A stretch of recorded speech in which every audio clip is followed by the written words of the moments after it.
Good morning, guys. Welcome to this Wednesday, October 8th. And we are looking at the market just backed off a little bit off the highs. Still very much at the highs and holding on. And not much driving the market right now in the shutdown. We're not getting any news. So it hasn't been a lot of news scheduled for this week either, though, but we missed the employment situation Friday. We got a little bit of strength here early in the week, but it looked like it's just back range bound. And the interesting part is that we are still in this move out of the middle to the upside. They popped up pretty good. They haven't really backed off back below that 67.40 to 50 level. That's been much holding up here. But it looks very much like they're getting into stage three, uh, basically going sideways, building value. Let's see if we find it's going to be let's see what kind of news is going to come out to either drive it straight down or straight up. So at this point, we are pretty much range bound in a holding pattern, waiting for news to drive the market. Is kind of the way I would assess it. So I would start off range bound. I would sell strength up to that 6,800. I would buy weakness down to that 67.40, maybe 67.30s, and pretty much trade it as such for today. And we'll see. I mean, if the market gets, if we get these little pullbacks and that clears the way for another little leg higher, that's fine. And then we'll take that. If not, if we get further weakness, that's fine too. I mean, unless they start taking out this gap down here at the 6600s, and then we don't really have a big change in capital flow. So even if they back down into this lower range, we're still pretty much just range bound. That's looking at a minor pullback at that point. So. But if you start seeing them taking out this gap at the 6600, there's rollover gap, and then start retracing all the way down towards the 6500s, well, yeah, then we have a bigger issue going on, and it'll come eventually. But as far as I can tell, I am not hearing anyone predicting it, though everyone keeps saying the market feels a little bit frothy. So that's kind of where we are. So I'm going to start off flat at range bound today. I'm looking to buy weakness, 6760s, 50s, 40s, down to the 30s for rotations up. We're going to get short against the 75s, the 90s, up to the 6800s for rotations down. That's pretty much what it is. There's fairly straightforward action going on right now. And that's all given that we didn't quite extend yesterday. There was a nice triple top that backed off. We haven't gotten up above the 67.75 yet, so we may see further weakness here going into the day session as they try to if this stage two tries to push it a little bit lower, will not be unheard of. We just have to kind of wait and see what the market is trying to do. If they start taking out that 67.50 here, I would just stay on the short side. Be careful not to sell into support. Still looking for buying opportunities at these support levels. And below 67.30, I'll stop looking for buying opportunities. I think at that point it's pretty clear that they're taking it lower at that point. So this section down here, the 50s, 40s, and 30s, looking for buying opportunities, but they take out that 50s. We're going to start making shorts out of the market, even if we haven't quite taken out all the support areas. So that's kind of how we get started. On the ES, pretty straightforward. Looking at the bonds and the NASDAQ, bond market back up again. Yields coming down a little bit. So, okay, they're backing off that low. We'll take that. So that's oil. Let me see the bond market. I have that right here. So on the bond market, pretty much going sideways still in this side. It traded up a little bit a while back here, back in the beginning of September, haven't quite retraced. And if yields keeps going down, that would be a welcome news for the mortgage rates and all that stuff. So even with the Fed rate cut, they were for a while there, but they were taking it lower. The yields were going up even if they cut the rates on the Fed side. So that was kind of weird.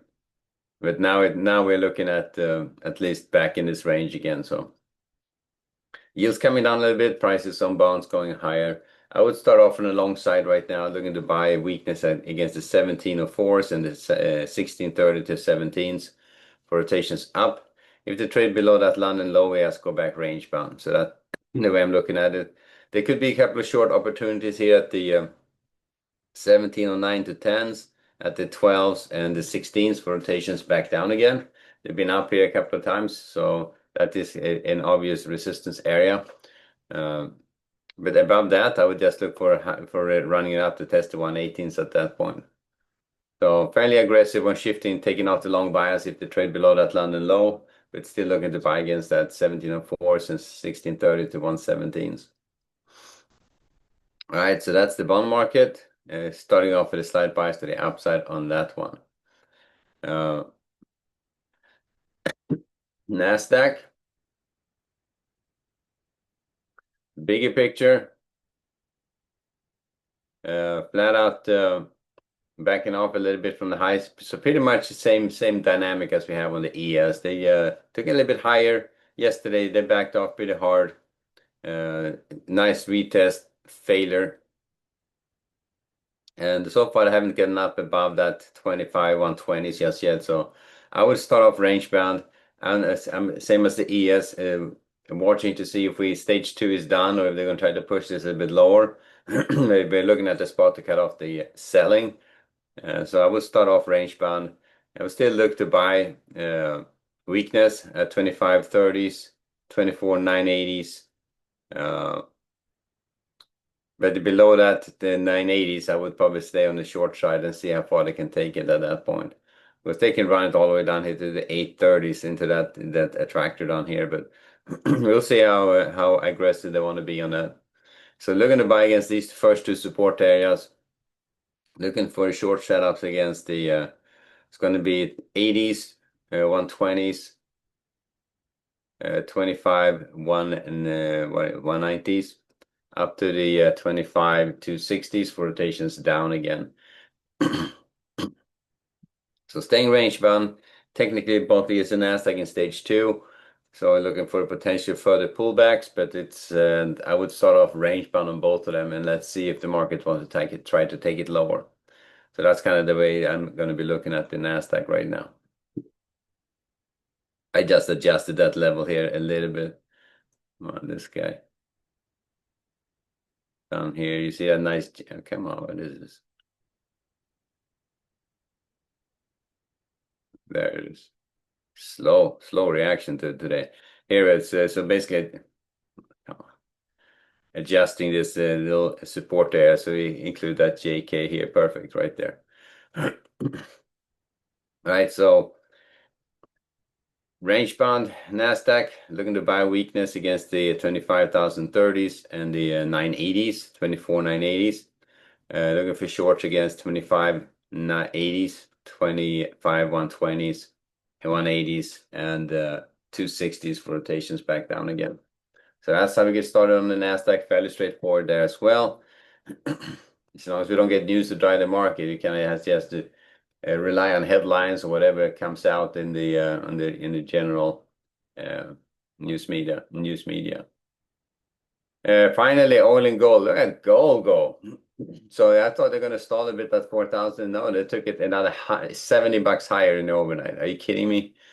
Wow. This is unheard of. So there's like a melt up going on in a big way here. So gold, they hit 4,000 and they just blew through it. They didn't even stop. It was stalled there for a day session and now it's $70 higher. So okay, well, we'll see. It's getting kind of crazy, isn't it? So if you bought gold and sitting on it, you're just wondering when am I supposed to take profits, right? But anyway, so trade that on the long side of the market again. If they start trading below this support area, the London low, the 4,050, 52s, I would look for a potential retracement trade. There's a couple of minor little volume nodes here at the 40s, 30s, 20s down to the 13 to 14s here. Don't know how strong they are. Just keep them there for reference. But if they start trading below that 52, so I would probably look for a potential short trade for a retracement. Let's see if this overnight gets reversed or not. I'm still kind of holding out for that 4,000, maybe the not no in the obvious attractor area, but that means that they're going to have to retrace this pretty hard today. And if they don't, we may just have to find a different value area a little bit higher. But trade that's on the long side of the market right now. Potentially look for that short retracement trade if they start taking out that London low and start heading lower. And on oil, they're drifting back to value at 63. So backed off the lows. They probed pretty good to the downside on oil. And so far they are just drifting lower. Drifting higher, I mean. I'm thinking. So oil is just moving higher. They were down here testing the lows a couple of times. We had one probe here yesterday to the downside, was promptly reversed. And now the overnight is just taking us higher. So I would just trade it as range bound. Looking for rotations back to value. So capital flow, we're looking for rotation back here. So kind of folding this back together. So now we have a little bit more value on the lower end of the range, heading back up to that 63, 64 level. So that's oil. That's range bound trading. That's just a slow grind drift. It's kind of drifting back and forth. But overall, it will be starting to come down. That is for sure. So over time here, you'll see it just start heading lower. So that's going to be oil for you. All right. So look for trade oil. I would trade oil from the long side right now to get started. Looking to buy against that 62.40s and the 62.10s, maybe down to the 61.80s. Rotations up. Below the 62.10, I would be starting to think maybe retracement back down again, but just be mindful. One level below the obvious would be down here at the 61.80s in case they just try to run stops below that obvious support area. So that's oil. Let's see how that whole thing shakes out. But it looks like they're heading back to value. So trade oil from the long side, gold from the long side, and watch gold's the London low on that one. Could be a nice potential retracement trade. Take see how the day session shapes out. But yeah, just ride it so as far as you can. It's easier said than done, but eventually you want to take some money off before the retracement kicks in, and when that happens, you don't have it's going to be hard to take profit on the way down, you know. So anyway, so that's gold for you. If you're sitting on physical gold, there's not much you can do. Just kind of sit on it, but you'll be happy. You doubled your money. So that's all bad and worth a lot more right now. All right, back to the ES and we are kind of where we left it. So range bound ES and NASDAQ to get started. Looking for if this stage 2 is going to try to take it lower. So, but it's still looking to buy weakness, even if it's not taking it lower. To a certain extent, we have those levels lined out. So that's it. So let's see if we get further weakness today, or if they're going to just be more of a range bound trading day. All right, guys, we'll leave it there. So good trading, and I'll see you back at 11:30 for the next update. Later.